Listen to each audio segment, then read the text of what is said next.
Echoed throughout the mines of the Darwizar is a legend of immeasurable power hidden deep under the mountains.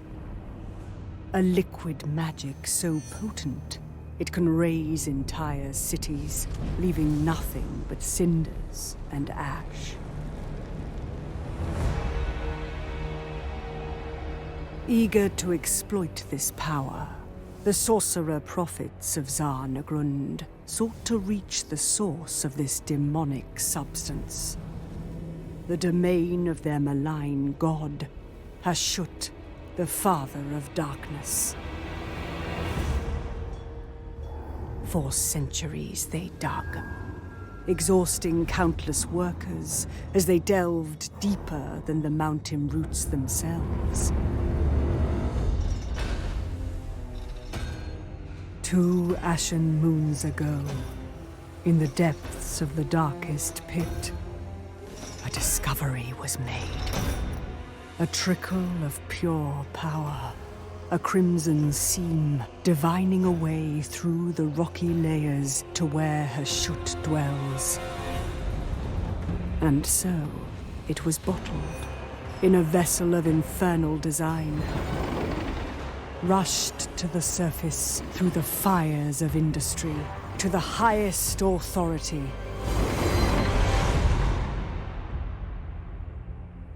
In the council chambers of Zhatan the Black, it was presented. Roiling with unholy energy, its gloriously terrible glow glinted in the eyes of all who set their gaze upon it. The blood of Hashut.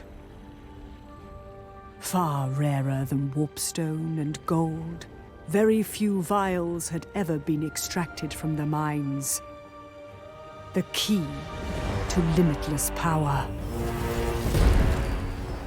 Shouz Tawei, Angrumjani Nuzinam. Zhatan, commander of the Tower of Zar, roared to the god of darkness. And he replied.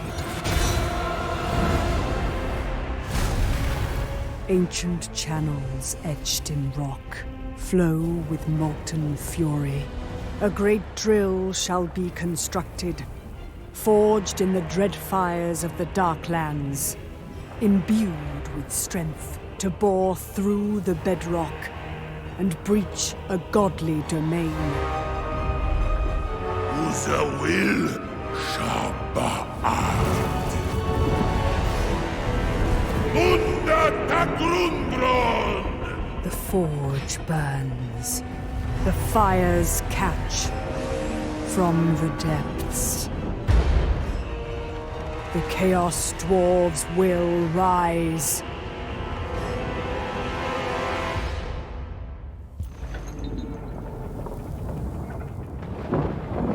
The launch site is made ready at a speed so furious, it becomes a mass graveyard for hundreds of exhausted workers. Expendable lives, for only the drill is of concern.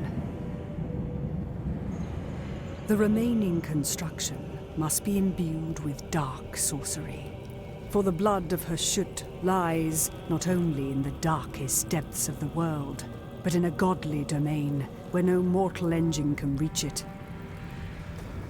4 dwarf relics are required, each to be corrupted in the forges of the demon-smiths. Only then shall the drill summon power enough to shatter solid rock and the foundations of reality itself. As the abhorrent relics lie undiscovered, a sacrifice must be undertaken to gain Hashut's blessing and reveal their locations. Captured in battle, the Western kin are slaughtered one by one and offered as sacrifice to Hashut, the father of darkness. The great bull god is pleased with the savage offerings and reveals the locations of 8 dwarfen relics. Relics hold great power. Yet such strength will not wake in the hands of the Chaos Dwarves. And so the demon smiths must corrupt the artifacts, turning them into weapons worthy of Zharnagrund. Such potent magic takes a hideous toll on those who wield its might. The halls of Zharnagrund are lined with the frozen forms of past sorcerers, their statues standing in mute testament to the curse of petrification, the blight of all Chaos Dwarf sorcerers. When a single bead of Hashut's blood drips upon the relic, a deadly broth begins to boil as if in rage, the liquid doubling in volume. Determined to turn this unholy reaction to their own advantage, a coven of demonsmiths start to experiment with the infernal mercury.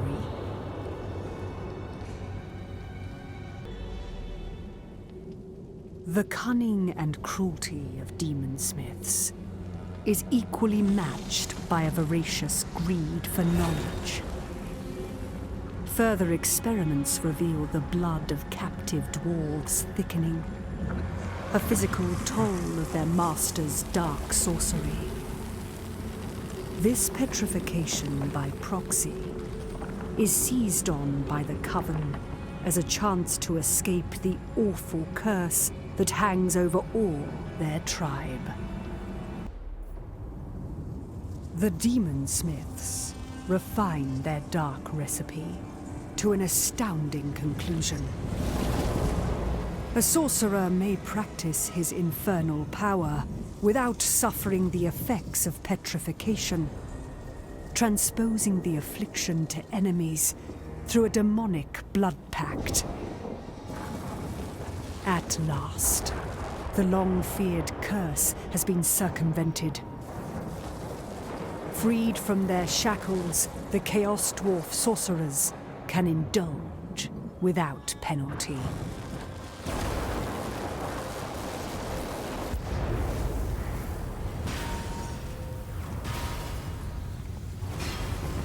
The Hellworkers labor to bind a demon to the first dwarf relic, despoiling it completely before placing it into boilers of the great drill of Hashut.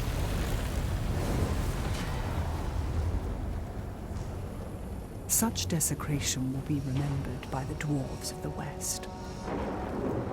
Yet it was they that cast the first stone.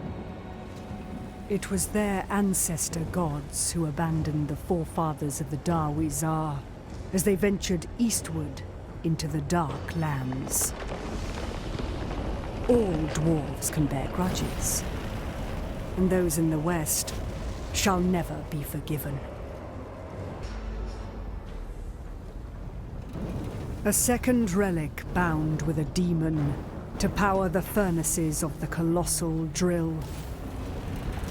Yet, unknown to the demonsmiths, the hidden runes of the artifact pull the beards of dwarves hundreds of leagues away.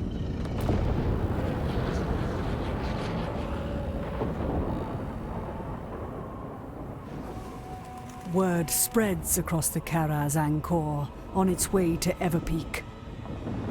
One clan, eager to enact vengeance, musters its warriors.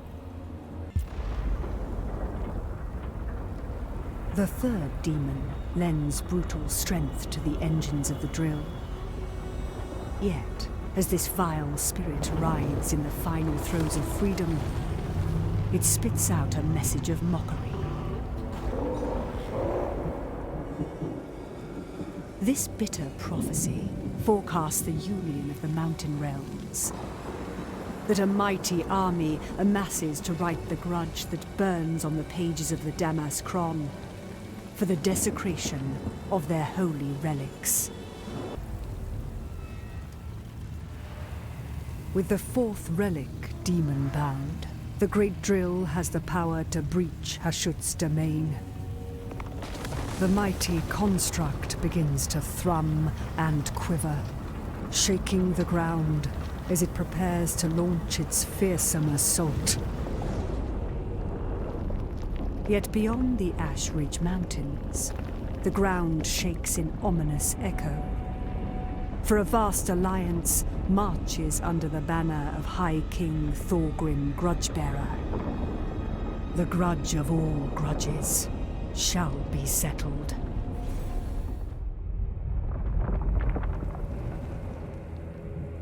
Once more, the dwarves of the West prove how weak they truly are.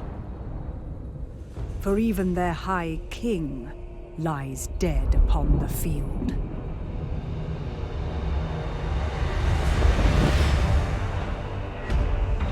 The blood of Hashut gushes from ancient reservoirs, filling great halls with liquid power. Sorcery, once thought impossible, can now be cast. Spells to shatter mountains. Zhatan has served the will of the great bull god, and brought strength to his master, Gorth the Cruel. With the blood of Hashut secured, the General foresees a greater harvest of sacrifices, ready to be cast into the fires of Zarnagrund.